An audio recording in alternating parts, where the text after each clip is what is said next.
Hi guys, welcome back to my another podcast. आज हम बात करते हैं मैडम के लेटेस्ट इंटरव्यू के बारे में।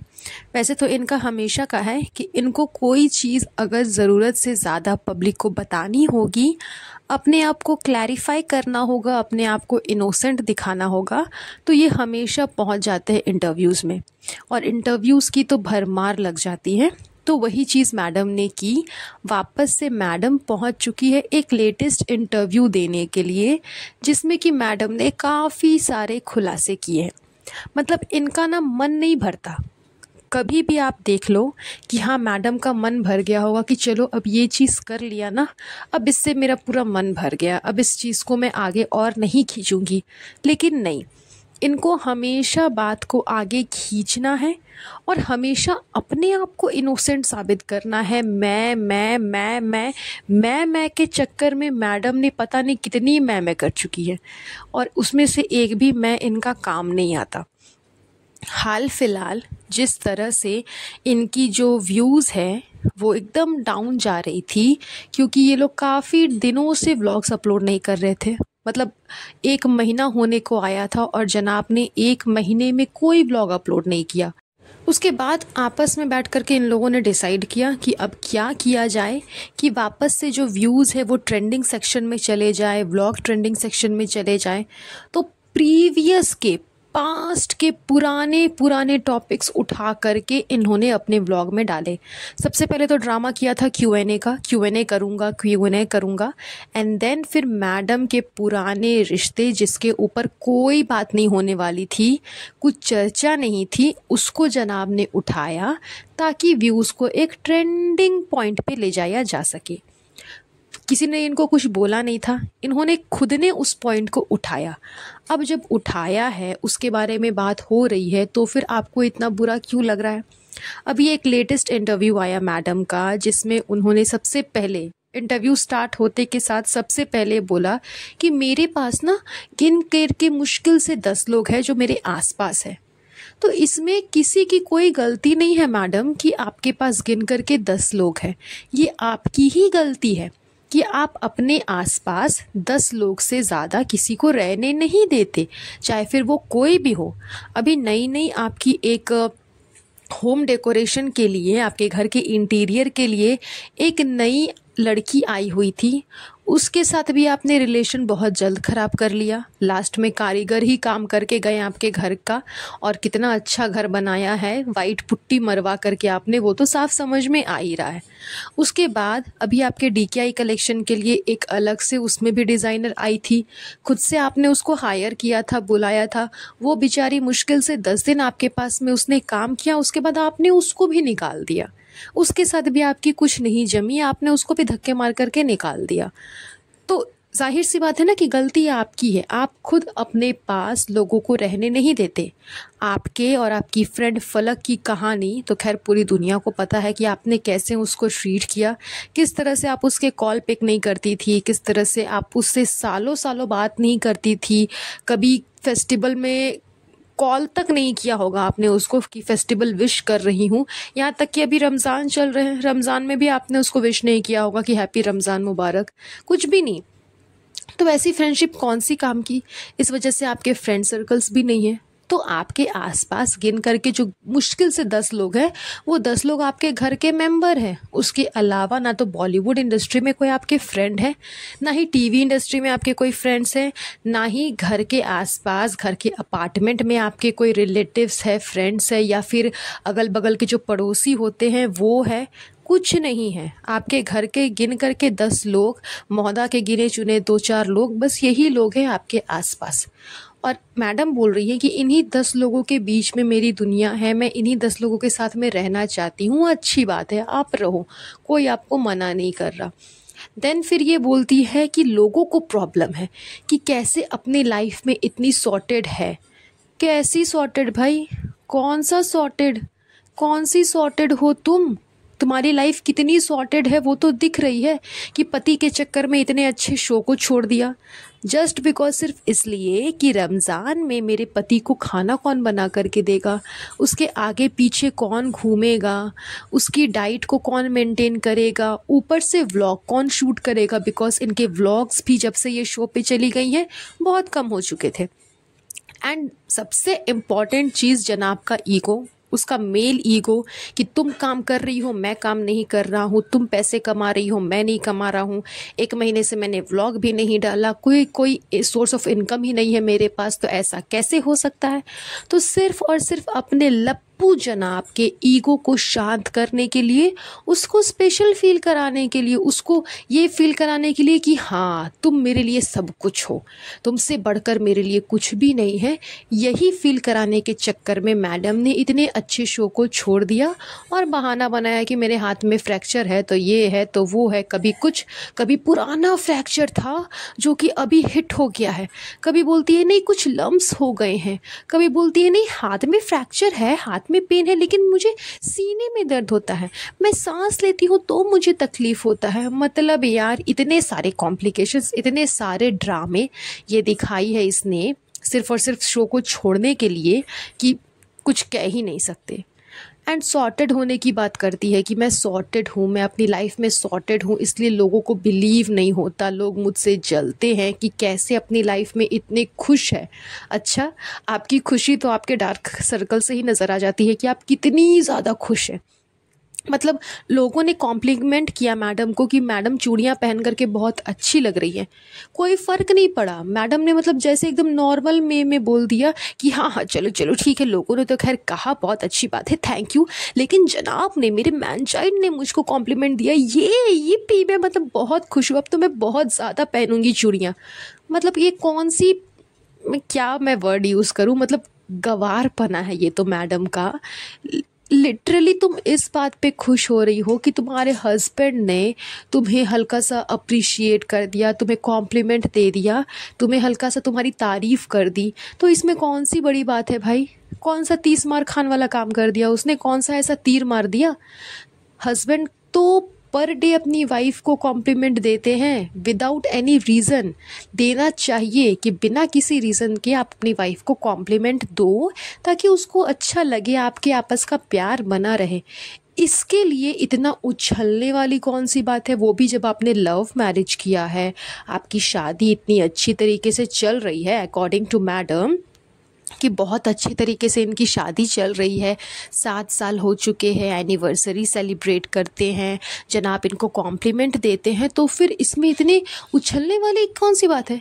इतना बच्चों जैसे बिहेव करने वाली तो कोई बात नहीं थी जितना बच्चों जैसा मैडम ने बिहेव करके दिखाया कि अब तो मैं रोज़ पहनूंगी, ये जनाब ने मुझे कॉम्प्लीमेंट दिया, जनाब ने मुझे कॉम्प्लीमेंट दिया।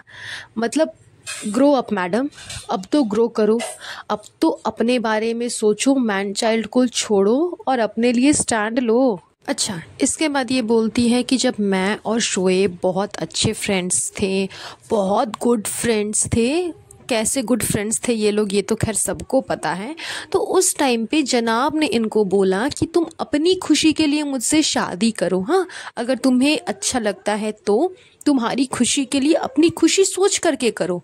तो मैडम की खुशी थी कि वो अपने धर्म को चेंज कर करके दीपिका से फैज़ा बन गई। सोचने वाली बात है कि इंटरव्यूज़ में भी कितना ड्रामेटिक सीन और कितना दोगलापन ये लोग दिखाते हैं कि जनाब को अच्छा दिखाने के लिए। यहाँ भी मैडम झूठ बोल रही है कि जनाब ने मुझको कहा कि तुम अपनी खुशी के लिए मुझसे शादी करो, तो फिर धर्म चेंज करने के लिए किसने कहा? धर्म चेंज करने के लिए भी तुमको कहा होगा कि तुम अपनी खुशी से धर्म चेंज कर लो और मेरे साथ मुसलमान बन जाओ।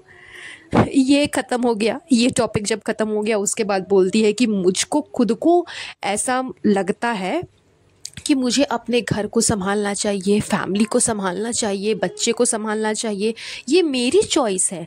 हम लोग दोनों हस्बैंड वाइफ इतने कैपेबल है कि मैं ये चॉइस ले सकती हूँ कि मैं घर पे बैठूँ और घर पे बैठ कर के सास को संभालूँ, ननद को संभालूँ, घर को संभालूँ। कौन से सास को संभाला तुमने?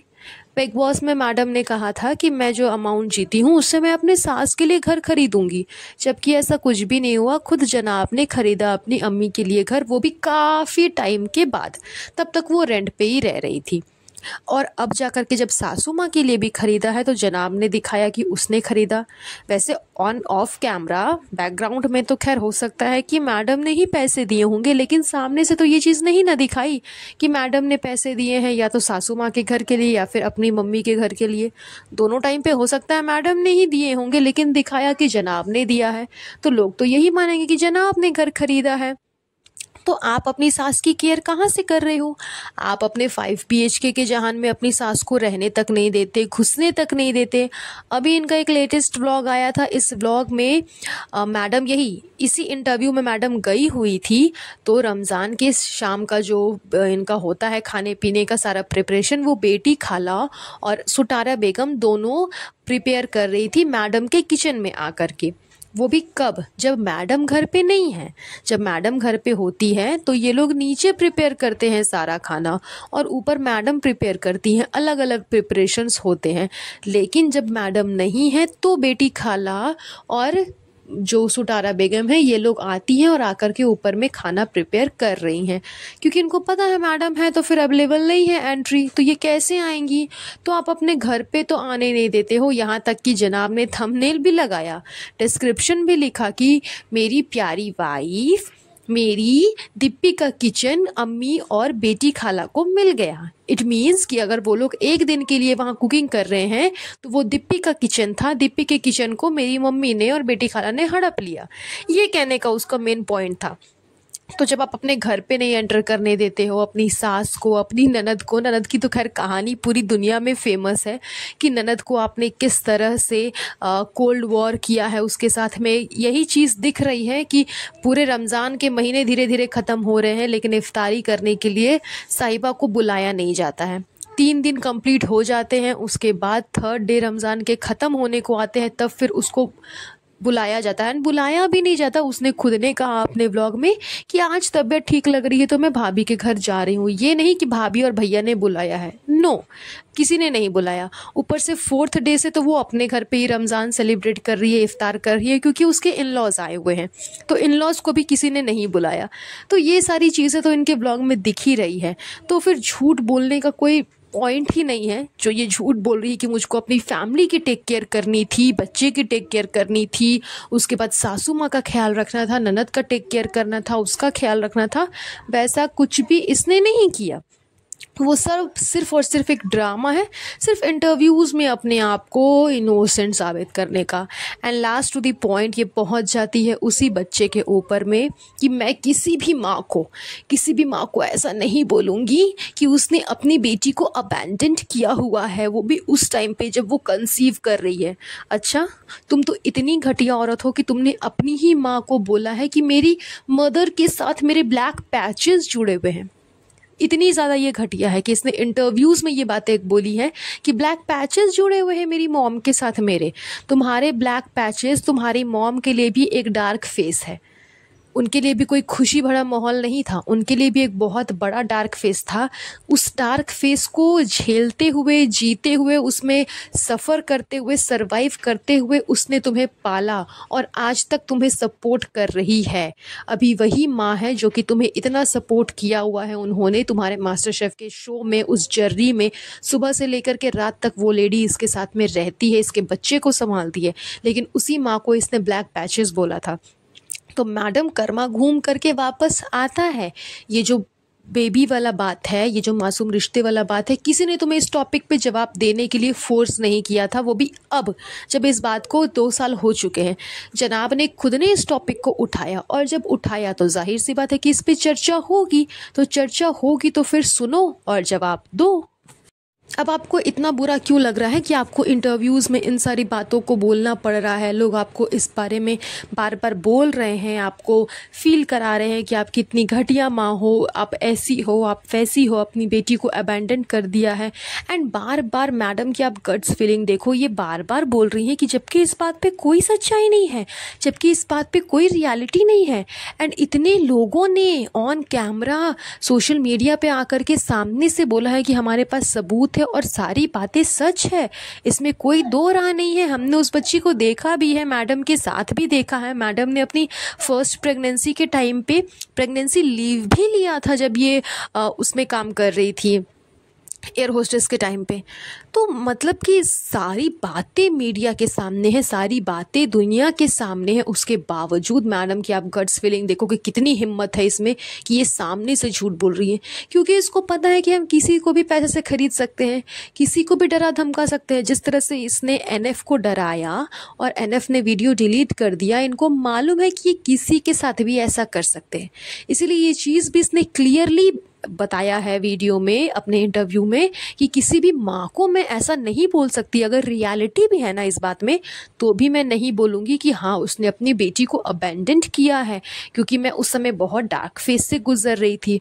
उसके बाद बोलती है मैं कि मैं अपने जनाब से बोल रही थी कि जब हमारा बेबी आएगा ना तो लोग उसको ऐसा बोलेंगे, तो तुम्हें पहले से पता था कि तुम्हारा बेबी रूहान होने वाला है। तुम ये भी तो बोल सकती थी कि जब हमारा न्यू बॉर्न बेबी आने वाला होगा या आने वाली होगी तो लोग उसको क्या बोलेंगे। लेकिन मैडम ने क्लियरली बोला कि शोएब जब हमारा बेबी आएगा तो लोग इसको क्या बोलेंगे, जब ये आएगा तो लोग इसको क्या बोलेंगे। मतलब मैडम की गट्स फीलिंग थी कि उसको रूहान होने वाला है, उसको छोटा बेबी होने वाला है, यानी कि उसको छोटा बेटा होने वाला है। एंड वैसे भी मैडम ने तो कहा था ना, मैंने बोला था ना मैंने। तो मैडम को खैर पता ही था कि फर्स्ट मुझको गर्ल हो चुकी है, सेकंड मेरा मिसकैरेज हो ही चुका है, थर्ड अब उसको बेटा ही होने वाला है, क्योंकि मैडम तो अपनी हिस्ट्री जानती है। तो जब आप खुद एक माँ को ब्लैक पैच बोल सकते हो मैडम, तो आप जो खुद इतनी बड़ी ब्लैक पैच हो, आपको तो लोग बोलेंगे ही।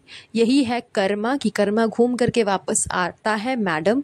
देख लो, ज़्यादा टाइम नहीं लगा, आपने कुछ टाइम पहले ही अपनी मम्मी को ब्लैक पैचेस बोला था, एंड कुछ टाइम बाद ही वही ब्लैक पैच आपके चेहरे पे थोप दिया गया है, वही काला धब्बा आपके चेहरे पे लग गया है। That's all. आज का ये पॉडकास्ट हम इसी सब टॉपिक के ऊपर एंड करेंगे। नेक्स्ट पॉडकास्ट में इस बारे में मैं और डिस्कस करूँगी। तब तक अपना ख्याल रखिएगा। Have a nice day. Bye bye.